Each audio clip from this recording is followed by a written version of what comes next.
Abdullah. Di sini kami akan menjelaskan tahapan respirasi aerob.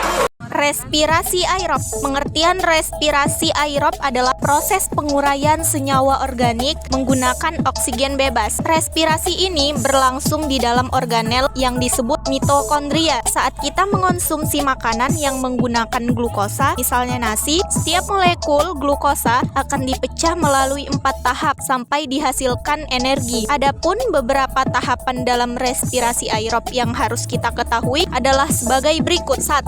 Glikolisis. Tahap pertama respirasi aerob yang terjadi di dalam sitoplasma atau sitosol. Pada tahap ini, molekul glukosa akan diuraikan menjadi senyawa yang lebih sederhana. Hasil penguraian pada glikolisis molekul glukosa berupa 2 molekul ATP, 2 molekul asam trifurat, dan 2 molekul ADH. ATP atau adenosin trifosfat merupakan sumber energi yang nantinya digunakan untuk transport aktif menuju mitokondria. Untuk 2 molekul NADH yang dihasilkan akan ditransfer ke tahap transfer elektron. Ringkasan tahap glikolisis: glukosa plus 2 ATP, 2 asam trifurat plus 2 NADH plus 2 ATP. 2. Dekarboksilasi oksidatif. Tahap kedua setelah glikosis adalah dekarboksilasi oksidatif. Tahap ini berlangsung di dalam mitokondria. Reaksi pertama diawali dengan perubahan asam pirufat menjadi asetil koenzim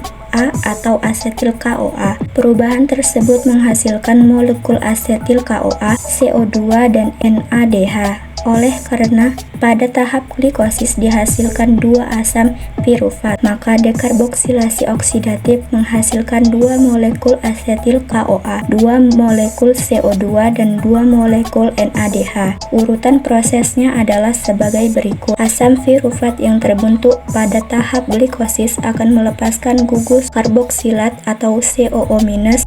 Gugus tersebut akan diubah menjadi CO2. Sisa atom C dalam bentuk CH3COO- akan mentransfer kelebihan elektronnya pada molekul Na+ menjadi NADH. Untuk CH3COO- akan diubah menjadi asam asetat. Asam asetat akan berikatan dengan koenzim A membentuk asetil koenzim A atau asetil CoA.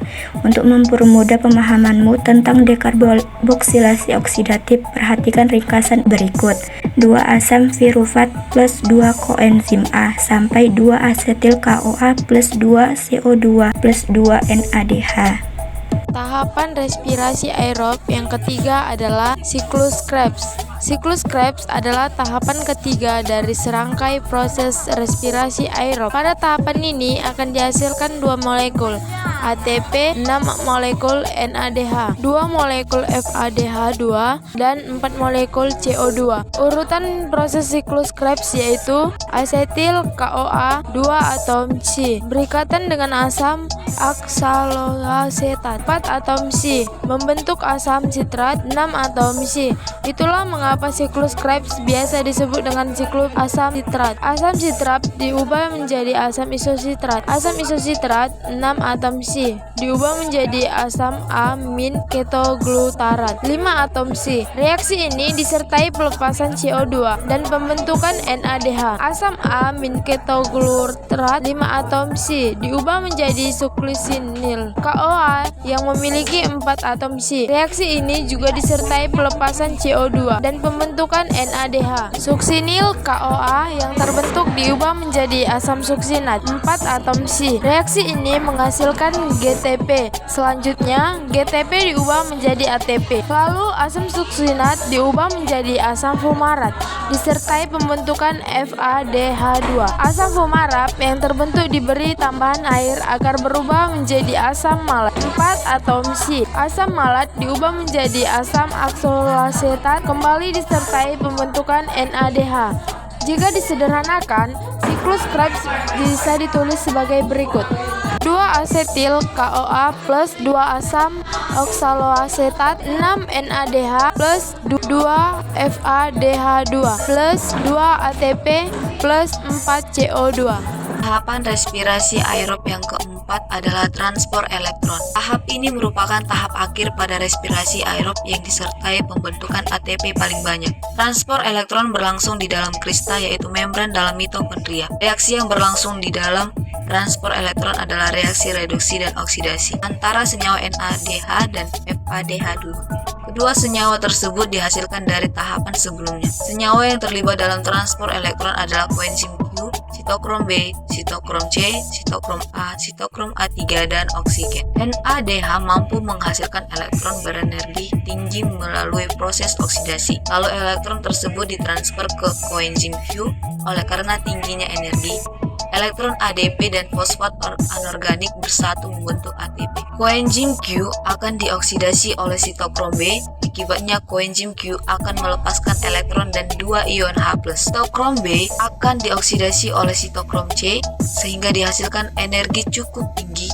Akibatnya ADP dan fosfat anorganik akan bersatu membentuk ATP. Selanjutnya sitokrom C akan mereduksi sitokrom A. Sitokrom A akan mengoksidasi sitokrom A3. Reaksi ini juga memicu bersatunya ADP dan fosfat anorganik membentuk ATP. Sitokrom A3 dioksidasi oleh sebuah atom oksigen. Hasil akhir dari reaksi ini adalah terbentuknya molekul H2O. Transport elektron yang melibatkan oksidasi NADH akan menghasilkan 3 ATP dan 1 H2O. Demikian halnya dengan oksidasi FADH2.